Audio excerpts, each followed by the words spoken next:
আসসালামু আলাইকুম। এটিএন বাংলা সংবাদে সবাইকে স্বাগত জানাচ্ছি। আফরোজ আক্তার কামাল। শুরুতেই বিআরবি কেবলস সংবাদ শিরোনাম। প্রধান উপদেষ্টার সাথে সংলাপে অবিলম্বে নির্বাচনের রোডম্যাপ ঘোষণার দাবি জানালো বিএনপি। সংস্কারের নামে সরকারের মেয়াদ প্রলম্বিত করা যাবে না বলল জামায়াতে ইসলামী। সংস্কারের পাশাপাশি নির্বাচনের প্রস্তুতিও চালিয়ে যাবে অন্তর্বর্তী সরকার। রাজনৈতিক দলগুলোর সাথে সংলাপ শেষে জানালেন প্রধান উপদেষ্টার প্রেস সচিব।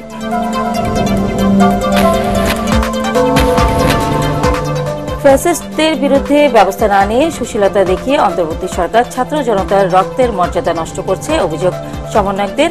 পুলিশকে সক্রিয় করার দাবি নাগরিক কমিটির।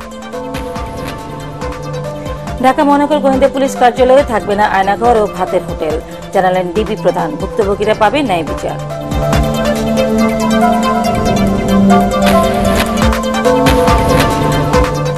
এবং সনাতন ধর্মাবলম্বীদের নির্ভয়ে পূজা মণ্ডপে যাওয়ার আহ্বান। সেনাপ্রধান জেনারেল ওয়াকারুজ্জামানের। দুর্গাপূজায় সারা দেশে পর্যাপ্ত সেনা মোতায়েন।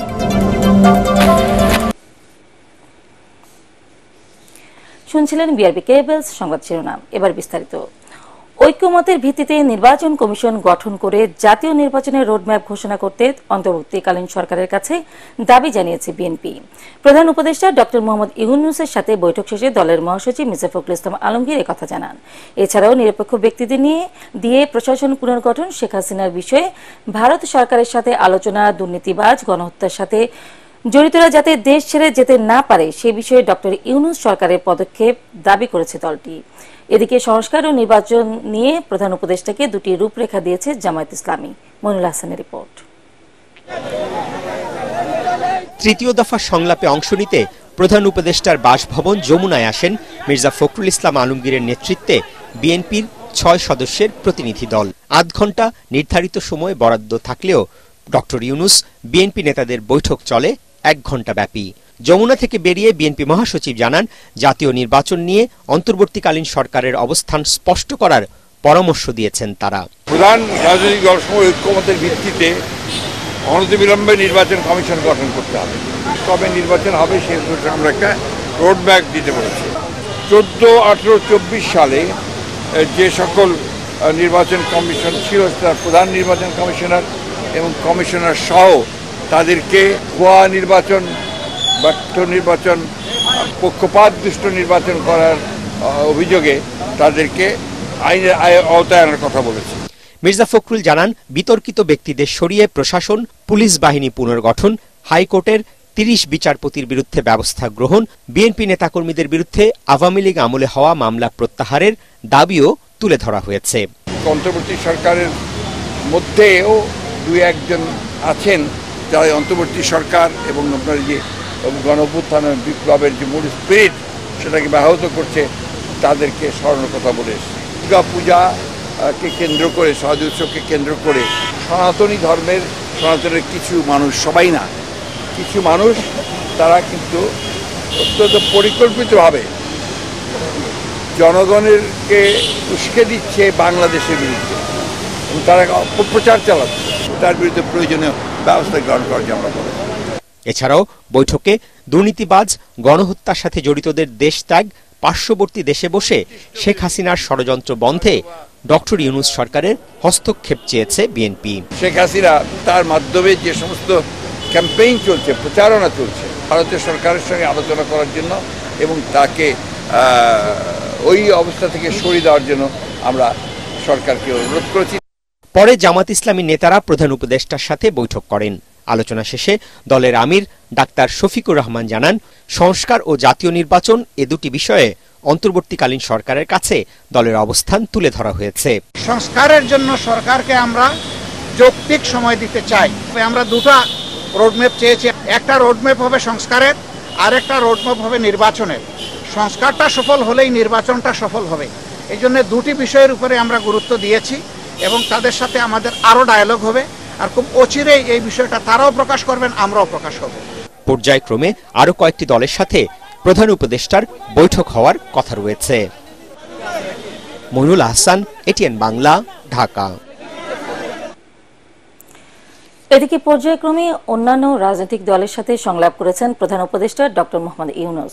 নাগরিক ঐক্য, গণসংহতি আন্দোলন, ইসলামী আন্দোলন বাংলাদেশ ও হেফাজতে ইসলাম গণ অধিকার পরিষদ, বাংলাদেশের কমিউনিস্ট পার্টি সিপিপি, বিপ্লবী ওয়ার্কার্স পার্টির সাথে হওয়া সংলাপে অংশ নেন এসব দলের প্রতিনিধি দলের সদস্যরা।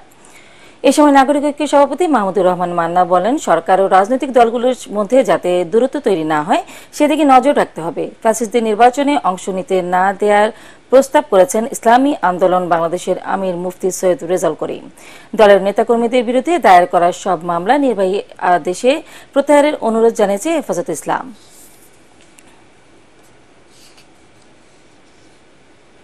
আমরা কেবলমাত্র একটা সরকার বদলের আন্দোলন করছি না, কেবল একটা নির্বাচনের আন্দোলন করছি না, আমরা সামগ্রিক আন্দোলনটা করছি যাতে একই সাথে নির্বাচন প্রক্রিয়া বদলে দেওয়া যায়, যাতে একই সাথে গণতান্ত্রিক ব্যবস্থা করা যায়, একটা গণতান্ত্রিক রাষ্ট্র করা যায়, আবার যাতে ফ্যাসিবাদ ফিরে না আসে সেই জন্য রাষ্ট্রে একটা সংস্কার করা দরকার। এবং সংস্কার কর্মসূচি এই কারণেই আমাদের বিশেষ গুরুত্ব দিয়ে আমরা প্রথম থেকে বলে আসছি। একটা কাঠামো তৈরি করা দরকার, একটা জাতীয় রাজনৈতিক ন্যাশনাল পলিটিক্যাল কাউন্সিল হতে পারে, যেখানে এই অংশীজনেরা, শিক্ষার্থী, রাজনৈতিক দল, শ্রেণী পেশার অংশীজনেরা বসবেন। যারা নাকি খুনি এবং যারা নাকি দেশের টাকা পাচারকারী এবং যারা নাকি দুর্নীতিবাজ, এরা কিভাবে দেশ থেকে পালালো এইটা আমাদের বোধগম্য না। এটা জাতি কিন্তু এটা মানতে চায় না, আর আপনাদের দুর্বলতাই কিন্তু এটা প্রকাশ পেতে চায়। 2 মাসে আমরা দেখতে পেলাম জিনিসপত্রের দাম ভয়াবহ, আইন শৃঙ্খলা পরিস্থিতির অবনতি এখনো রোধ হয়নি। আমরা বলেছি এটাকে প্রথমে জরুরি কর্তব্য হিসাবে নিতে হবে, কারণ জনগণ যদি আশাহত হয় তাহলে কোনো ভালো কাজ বা সংস্কারের কথা জনগণ শুনবে না। বিতর্কিত ব্যক্তিরাও এই শিক্ষা কমিশনে স্থান পেয়েছেন। আমরা এই বিষয়গুলোতে সরকারকে, মাননীয় প্রধান উপদেষ্টাকে আরও সতর্ক থাকার আহ্বান জানিয়েছি, যেন পতিত স্বৈরাচারী সরকারের দোসররা যেন কোনোভাবেই রাষ্ট্রীয় গুরুত্বপূর্ণ এই সংস্কার প্রক্রিয়ায় তারা যেন অন্তর্ভুক্ত হয়ে কোনো ধরনের ষড়যন্ত্রমূলক কোনো কার্যক্রম যেন পরিচালনা করতে না পারে। সংস্কারের পাশাপাশি নির্বাচনের প্রস্তুতিও চালিয়ে যাবে অন্তর্বর্তী সরকার। রাজনৈতিক দলগুলোর সাথে সংলাপ শেষে সংবাদ সম্মেলনে প্রধান উপদেষ্টার প্রেস সচিব শফিকুল ইসলাম আলম এই কথা জানান। রাজনৈতিক দলগুলোর দাবির প্রেক্ষিতে প্রয়োজনে আরও সংস্কার কমিশন করা হবে বলেও জানান তিনি। এ সময় প্রধান উপদেষ্টার বিশেষ সহকারী মাহফুজ আলম বলেন, প্রশাসনের ভেতরে বাইরে ফ্যাসিবাদের দোষর হিসেবে যারা কাজ করেছে তাদেরকে বিচারের আওতায় আনা হচ্ছে। আরও জানাচ্ছেন একরামুল হক সাইম। দায়িত্ব নেয়ার পর তৃতীয় দফায় রাজনৈতিক দলগুলোর সাথে সংলাপে বসেন অন্তর্বর্তী সরকারের প্রধান উপদেষ্টা ডক্টর মোহাম্মদ ইউনূস। শনিবার দুপুর 2টার পর থেকে শুরু হয়ে সংলাপ চলে রাত প্রায় 9টা পর্যন্ত। সংলাপে রাষ্ট্র সংস্কার ও নির্বাচন আয়োজনে নানা প্রস্তাব দেওয়ার পাশাপাশি চলমান পরিস্থিতি নিয়ে বিভিন্ন সুপারিশও তুলে ধরেন দলগুলোর নেতারা। পরে সংলাপ বিষয়ে সংবাদ সম্মেলনে বিস্তারিত তুলে ধরেন প্রধান উপদেষ্টার বিশেষ সহকারী মাহফুজ আলম ও প্রেস সচিব শফিকুল আলম। নির্বাচনী রোডম্যাপের ব্যাপারে যে আলাপটা হয়েছে সেটা হচ্ছে যে 6টা কমিশন হচ্ছে, 5টা অলরেডি আপনি জানেন ফর্ম হয়েছে, আর একটার 1-2 দিনের মধ্যে ঘোষণা হবে। পলিটিক্যাল পার্টির সাথে বসবেন, স্টেক হোল্ডারদের সাথে বসবেন, বসার পরে 3 মাসের মধ্যে তারা একটা রিপোর্ট দিবে। এই রিপোর্ট দেওয়ার পরে যেটা হবে যে ওই রিপোর্টগুলো নিয়ে আবার ইন্টারিম গভর্নমেন্ট, পলিটিক্যাল পার্টি, সমাজের বিভিন্ন স্তরের লোকজন এদের সাথে আবার কথা বলবে। বলার পরে যেটা হবে যে পলিটিক্যাল পার্টি এদের সাথে যে একটা কনসেনসাসে আসবে যে মিনিমাম কনসেনসাস কতটুকু, যে মিনিমাম রিফর্ম বা এই রিফর্মের ব্যাপারে একটা কনসেনসাস আসবে। এই কনসেনসাসের উপর নির্ভর করবে হচ্ছে যে টাইম লাইনটা। তারা জানান, সংস্কার প্রস্তাব চূড়ান্ত না হলেও নির্বাচন কমিশন পুনর্গঠন সহ ভোটের প্রস্তুতি চলমান থাকবে। স্যার অলরেডি বলেছেন যে আরো অনেকগুলো কমিশন হবে, সেটা কোনো কিছুই রুল আউট করা হয়। প্রফেসর ইউনূস বলেছেন যে ইলেকশনের কাজগুলো এগিয়ে যাবে, ইলেকশনের প্রস্তুতি, ইলেকশন কমিশন ফরমেশন, এগুলোর যে কাজটা সেটা এগিয়ে যাবে, যাতে যখনই কনসেনসাসটা রিচ হলো রিফর্মের ব্যাপারে যাতে খুব দ্রুত একটা ইলেকশন দিয়ে দেওয়া যায়। এ সময় বিগত সরকারের সুবিধাভোগী ও গণহত্যায় জড়িতদের বিচার নিয়েও কথা বলেন প্রধান উপদেষ্টার বিশেষ সহকারী। এবং এটা আমাদের জায়গা থেকে স্পষ্ট অবস্থান যে আমরা প্রশাসনের বাইরে দলীয়ভাবে যেখান থেকেই গণহত্যার সাথে জড়িত ছিল এবং ফ্যাসিবাদের দোষর হিসেবে ভূমিকা রেখেছে তাদের সবাইকেই বিচারের আওতায় আনা হবে এবং ধীরে ধীরে সবাইকেই সঠিক মামলা এবং তদন্তের ভিত্তিতে শাস্তির আওতায় আনা হবে। একই সাথে দ্রব্যমূল্যের ঊর্ধ্বগতি নিয়ন্ত্রণেও সরকারের অবস্থান তুলে ধরেন তিনি। আইন শৃঙ্খলা বাহিনীর একটা বেহাল দশা ছিল এবং ধীরে ধীরে মাত্র আইন শৃঙ্খলা বাহিনী নিজেদের অবস্থানে ফেরত আসতেছে। আমরা আশা করি খুব স্বল্প সময়ের ভিতরে সিন্ডিকেট ভেঙে দেওয়ার সুযোগ তৈরি হবে এবং চাঁদাবাজি বন্ধ করার সুযোগ তৈরি হবে। এর পরবর্তীতে আশা করি যে দ্রব্যমূল্যের একটা সুরাহা আমরা করতে পারব। জানান, নানা ইস্যুতে চলমান থাকবে রাজনৈতিক দলগুলোর সাথে প্রধান উপদেষ্টার সংলাপ। ইকরামুল হক সায়েম, এটিএন বাংলা, ঢাকা। অবিলম্বে সমাজের প্রতিটি স্তর থেকে আওয়ামী প্রেতাত্মাদের অপসারণ করতে না পারলে সংস্কার ও সুষ্ঠু নির্বাচনের সব প্রচেষ্টা ব্যর্থ হবে বলে দাবি করেছেন বিএনপি মহাসচিব মির্জা ফখরুল ইসলাম আলমগীর। বিশ্ব শিক্ষক দিবস উপলক্ষে রাজধানীর রমনা ইঞ্জিনিয়ার্স ইনস্টিটিউশন মিলনায়তনে শিক্ষক সমাবেশে এ দাবি করেন তিনি। এ সময় জনগণের ভোটাধিকার রক্ষায় প্রয়োজনে আবারও রাজপথে নামার প্রত্যয় ব্যক্ত করেন মির্জা ফখরুল। তিনি বলেন, গ্রহণযোগ্য নির্বাচনের পরিবেশ তৈরি না হওয়া পর্যন্ত অন্তর্বর্তী সরকারকে সময় দেওয়া হবে। অনেক রক্তের বিনিময়ে ফ্যাসিবাদের পতন হয়েছে উল্লেখ করে মির্জা ফখরুল বলেন, জনগণ সন্ত্রাসের রাজনীতি আর দেখতে চায় না। দুর্নীতি করেছে, আমরা সেই পর্যন্ত সময় দেব যে পর্যন্ত একটা যৌক্তিকভাবে তারা একটা নির্বাচনের ব্যবস্থা তৈরি করতে পারবে। আন্দোলন করেছি, জান দিয়েছি, প্রাণ দিয়েছি একটা কারণে, যে আমরা জনগণের ভোটের অধিকারকে প্রতিষ্ঠিত করতে চাই। দুর্নীতি করেছে, লুটপাট করেছে, সেই ভূতেরা কিন্তু এখনো প্রশাসনের মধ্যে আছে। এই ভূতগুলোকে দূর করতে হবে, নাহলে আপনারা কোনো কিছুই করতে সক্ষম হবেন না। দরকার হলে আবার রাজপথে নামতে হবে, দরকার হলে আবার বুকে রক্ত দিতে হবে। ফ্যাসিস্টদের সহযোগীদের বিরুদ্ধে ব্যবস্থা না নিয়ে সুশীলতা দেখিয়ে অন্তর্বর্তী সরকার ছাত্র জনতার রক্তের মর্যাদা নষ্ট করছে বলে জানিয়েছেন বৈষম্য বিরোধী ছাত্র আন্দোলনের নেতারা। রাজধানীতে বৈষম্য মুক্ত সশস্ত্র বাহিনী বাংলাদেশ 2.0 বিনির্মাণে প্রয়োজনীয় রূপরেখা বিষয়ক সেমিনারে তারা বলেন, বিপ্লবের মাধ্যমে ক্ষমতায় অধিষ্ঠিত অন্তর্বর্তীকালীন সরকার রাষ্ট্র সংস্কারে বিলম্ব করলে ছাত্র জনতার স্বপ্ন পূরণে প্রতিবন্ধকতা সৃষ্টির আশঙ্কা রয়েছে। বিস্তারিত জানাচ্ছেন সৈয়দ রিয়াজ। রাজধানীর রাওয়া ক্লাবে আয়োজিত এই সেমিনারে গত 15 বছরে অন্যায়ভাবে চাকরিচ্যুত, বাধ্যতামূলক অবসর এবং নানাভাবে বৈষম্যের শিকার সামরিক বাহিনীর সাবেক কর্মকর্তাদের সুষ্ঠু ও ন্যায় বিচার বাস্তবায়নের দাবি তোলেন ভুক্তভোগীরা। বলেন, সামরিক বাহিনীতে বৈষম্যের ঘটনায় দোষীদের বিচারে কমিশন গঠন করতে হবে। আমাকে 8 সালে মার্চ মাসে বলা হয় রয়ের সাথে কাজ করার জন্য। আমি তখন র্যাবের সিও চট্টগ্রামের, আমি রাজি হই নাই। আপনি আমাকে গুম করলেন, টর্চার করলেন, তারপরে সেনাবাহিনীর অফিসার মেসে এনে আমাকে সর্বমোট 7 মাস 10 দিন রেখে আমাকে কোর্ট মার্শাল করলেন। এক জেনারেল জিয়ার এবং এক এডমিরাল সোহেলকে দিয়ে ঢুকাই দিয়ে বাকি সব মাফ। Sorry, this doesn't go on. দ্রুত কমিশন গঠনের মাধ্যমে রাষ্ট্র সংস্কারে হাত না দিলে বর্তমান সরকার ষড়যন্ত্রের মুখোমুখি হতে পারে আশঙ্কা করে সেমিনারে বৈষম্য বিরোধী ছাত্র আন্দোলনের অন্যতম সমন্বয়ক সার্জিস আলম বলেন, বিগত সরকারের রোষানলে পড়ে যারা নির্যাতনের শিকার হয়েছেন তাদের যথাযথ মূল্যায়ন করা প্রয়োজন। 18 July, 19 July, 3 August, 4 August, 5 August যখন আমরা রাস্তায় নামি, আমরা এটি চিন্তা করে নেমেছিলাম যে আজকে আমার বুকের এক পাশ দিয়ে গুলিবিদ্ধ হয়ে আরেক পাশ দিয়ে বের হয়ে যেতে পারে। এই যে অবস্থানে আমরা নেমেছিলাম, আপনারা ওই গুরুত্বপূর্ণ জায়গাগুলোতে বসে আমাদের এত বড় পুরো বাংলাদেশের ছাত্র জনতার এই ত্যাগের সাথে এই যে বর্তমানে যে সুশীলতা দেখানো হচ্ছে, নিউট্রাল ভূমিকা দেখানো হচ্ছে, এটার সাথে আপনারা বিশ্বাসঘাতকতা করছেন। স্বৈরাচার সরকারের পতনের মধ্য দিয়ে 5 আগস্টের সফলতায় আন্দোলন শেষ হয়নি জানিয়ে আরেক সমন্বয়ক হাসনাত আব্দুল্লাহ বলেন, বাংলাদেশ বৈষম্য মুক্ত না হওয়া পর্যন্ত ছাত্র জনতার আন্দোলন চলবে। এই সরকার কোনো সংবিধান মেনে আসেনি, এই সরকার কোনো নিয়ম মেনে আসেনি। সুতরাং এই ফ্যাসিবাদ ব্যবস্থা বিলোপ করার জন্য সংবিধানের দোহাই দিয়ে, কোনো নিয়মের দোহাই দিয়ে আবার যদি সেটাকে প্রলং করার চেষ্টা করে, তাহলে সেটা পুরো জাতিকে আবার হতাশ করবে। আজকে হচ্ছে 5 সেপ্টেম্বর, আজকে কিন্তু এই সরকারের 2 মাস হয়েছে। আমরা এখনো পর্যন্ত ওই ধরনের প্রত্যাশিত কোন ধরনের স্টেপ দেখিনি যেটির মধ্য দিয়ে প্রমাণ হয় যে এই সরকার একটি বিপ্লবী সরকার। সেমিনারে গত 15 বছরে বৈষম্যের শিকার সেনা কর্মকর্তারা চাকুরিতে পুনর্বহলের পাশাপাশি বঞ্চিত সেনা সদস্যদের পুনর্বাসন ও আর্থিক সহায়তার দাবি জানান। সৈয়দ রিয়াজ, এটিএন বাংলা, ঢাকা।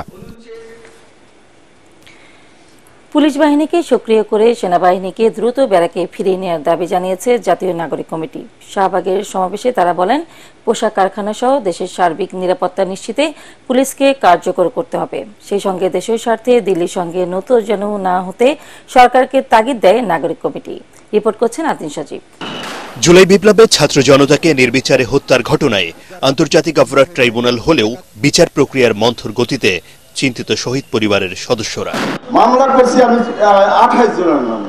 আমি দেখতেছি আমি যাদের নামে মামলা করছি অর্ধেক লোকই পলাই গেছে, তা কাদের নামে বিচার করবে আমার ছেলের? আগে এই জাতির কাছে জানতে চাই কিভাবে পালিয়ে গেল তারা। গণ অভ্যুত্থান এবং অন্তর্বর্তী সরকারের 2 মাসে আহতদের উন্নত চিকিৎসা এবং শহীদ পরিবারের পুনর্বাসনের ধীরগতি নিয়েও অসন্তোষ জানিয়েছে জাতীয় নাগরিক কমিটি। তাদের প্রত্যেককে যেন আদালতের মাধ্যমে, কোর্টের মাধ্যমে, বিচার প্রক্রিয়ার মাধ্যমে তাদেরকে যেন শাস্তি নিশ্চিত করা হয়। অনেকের চিকিৎসা কিন্তু এখনো বাকি আছে। আমরা অনুরোধ করব অতি দ্রুত যারা আহত হয়েছেন, প্রায় 30,000-এর অধিক এখনো আহত আছেন, তাদের সুচিকিৎসার জন্য আমরা দ্রুত সরকারকে অনুরোধ করব। এতদিনেও পুলিশ বাহিনীকে কেন কার্যকর করা যাচ্ছে না তা নিয়েও প্রশ্ন জোরালো হচ্ছে। পুলিশ বাহিনী এখন সক্রিয় ভূমিকা পালন করছে না। আমাদের সভারেন্টি যে ফোর্স আছে, আর্মিকে মাঠে ডিপ্লয় করা হয়েছে। আমরা সরকারের কাছে আহ্বান জানাচ্ছি, পুলিশের কাছে দায়িত্ব হস্তান্তর করে সভারেন্টি যে ফোর্স আর্মিকে দ্রুত ব্যারাকে ফিরিয়ে নেওয়ার জন্য এবং শক্তিশালী একটি পুলিশ কাঠামো সংস্কার কমিশনের মধ্য দিয়ে গঠন করার জন্য। অন্তর্বর্তীকালীন সরকার বা যেই ব্যবস্থা, তাদের প্রধান দায়িত্ব ছিল এই বিচারগুলোর ব্যবস্থা করা এবং আইনের প্রয়োগের ব্যবস্থা করা। যেখানে প্রথম ও প্রধান দায়িত্ব, সেখানে আমরা দেখতে পাচ্ছি একটা আইসিডি ট্রাইব্যুনালটা সংগঠিত না, সেখানে কোনো বিচারপতি এখনো দেওয়া হয়নি। পোশাক খাত সহ দেশকে অস্থিতিশীল করার দেশি বিদেশি ষড়যন্ত্র চলছে জানিয়ে নাগরিক কমিটি বলছে, দিল্লির সঙ্গে নতজানু নীতিতে না চলে দেশের স্বার্থে সাহসী সিদ্ধান্ত নিতে হবে সরকারকে।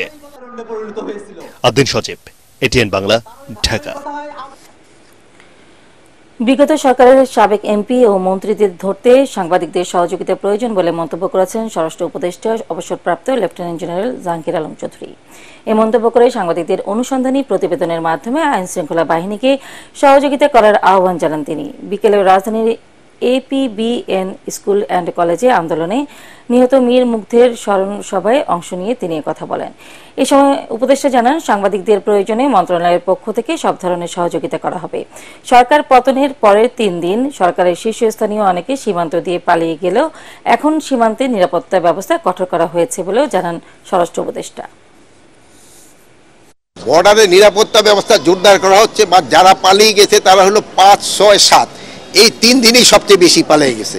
এখন কিন্তু পালানোটা তাদের জন্য বেশ দূর হয়ে গেছে। এখন আপনারা দেখবেন, এখন পালাইতে গেলে শুধু এই পুলিশ বা আমার বিজেপি তা না, জনগণে কিন্তু তাদের পিছনে আছে, জনগণে কিন্তু তাদের ধরে ফেলে। এখন পালানোটা খুব একটা সুবিধাজনক তাদের জন্য হচ্ছে না। ঢাকা মহানগর গোয়েন্দা পুলিশ কার্যালয়ে আর কোনো আয়নাঘর থাকবে না কোনো ভাতের হোটেল কিংবা সেলিব্রিটি নায়ক নায়িকাদের বিচরণস্থল। ডিবি হবে জনগণের ভরসার স্থল। রাজধানীর সার্বিক নিরাপত্তা নিয়ে সাংবাদিকদের সাথে মতবিনিময়কালে এসব কথা জানান ডিএমপির অতিরিক্ত কমিশনার রেজাউল করিম মল্লিক। দুর্গাপূজায় নিশ্চিদ্র ও কঠোর নিরাপত্তা ব্যবস্থা নেওয়া হয়েছে বলেও জানান তিনি। জিএম তাসলিমের রিপোর্ট। আওয়ামী লীগ সরকারের পতনের পর ডিএমপি সহ সারা দেশে বদলি ও চাকরিচ্যুত হয়েছেন শতাধিক কর্মকর্তা।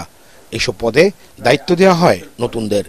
ঢাকা মহানগর গোয়েন্দা পুলিশের দায়িত্ব পাওয়ার পর এই প্রথম আনুষ্ঠানিকভাবে সাংবাদিকদের সামনে হাজির হন ডিএমপির অতিরিক্ত কমিশনার রেজাউল করিম মল্লিক। ডিএমপির মিডিয়া সেন্টারে তিনি সাংবাদিকদের জানান, ডিবির কলঙ্কিত অধ্যায়ের সমাপ্তি হয়েছে, আসামিদের আর হয়রানি করা হবে না জানিয়ে তিনি বলেন, এখন থেকে ডিবিতে মানুষ ন্যায় বিচার পাবে।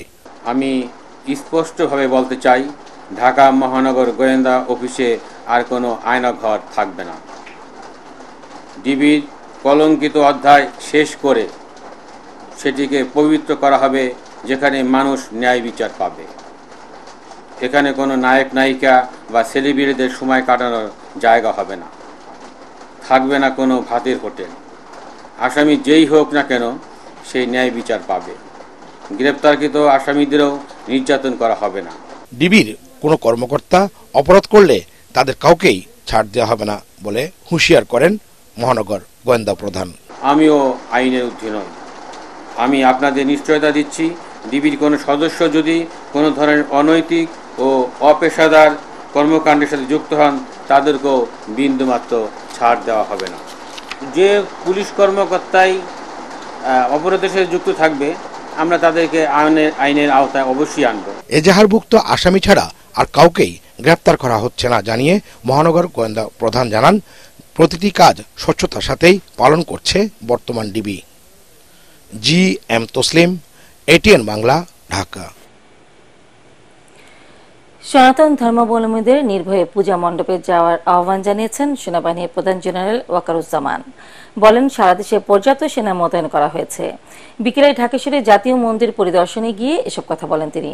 এ সময় কেন্দ্রীয় ও মহানগর পূজা উদযাপন কমিটির নেতাদের সাথে মতবিনিময় করেন সেনাপ্রধান। তিনি বলেন, এদেশে সব ধর্মের মানুষের সমান অধিকার রয়েছে, কাজে দুর্গাপূজার নিরাপত্তা নিয়ে শঙ্কিত হওয়ার কোনো কারণ নেই।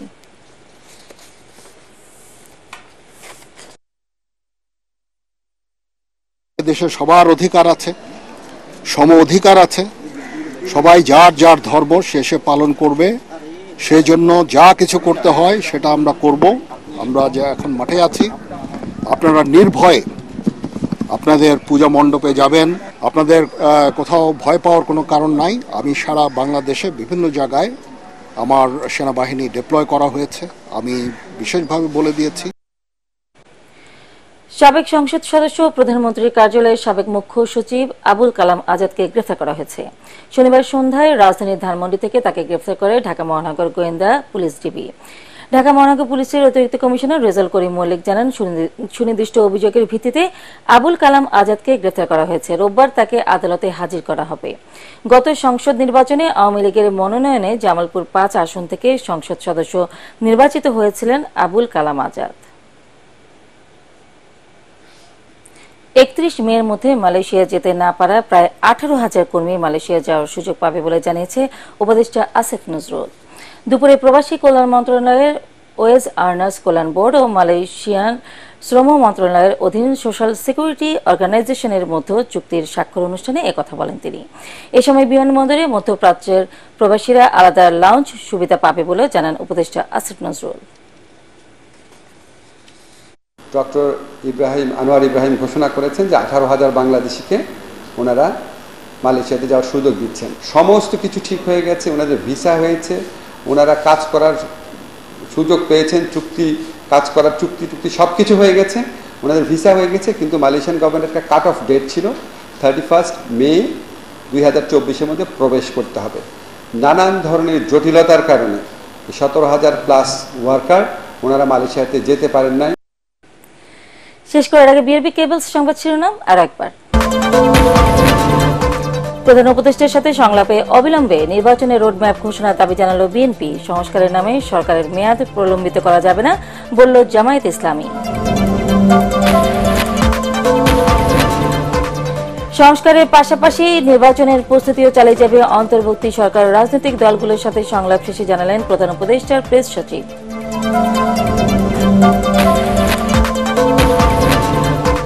ফ্যাসিস্টদের বিরুদ্ধে ব্যবস্থা না নিয়ে সুশীলতা দেখিয়ে অন্তর্বর্তী সরকার ছাত্র জনতার রক্তের মর্যাদা নষ্ট করছে। অভিযোগ সমন্বয়কদের পুলিশকে সক্রিয় করার দাবি নাগরিক কমিটির। ঢাকা মহানগর গোয়েন্দা পুলিশ কার্যালয়ে থাকবে না আয়নাঘর ও ভাতের হোটেল, জানালেন ডিবি প্রধান। ভুক্তভোগীরা পাবেন ন্যায় বিচার।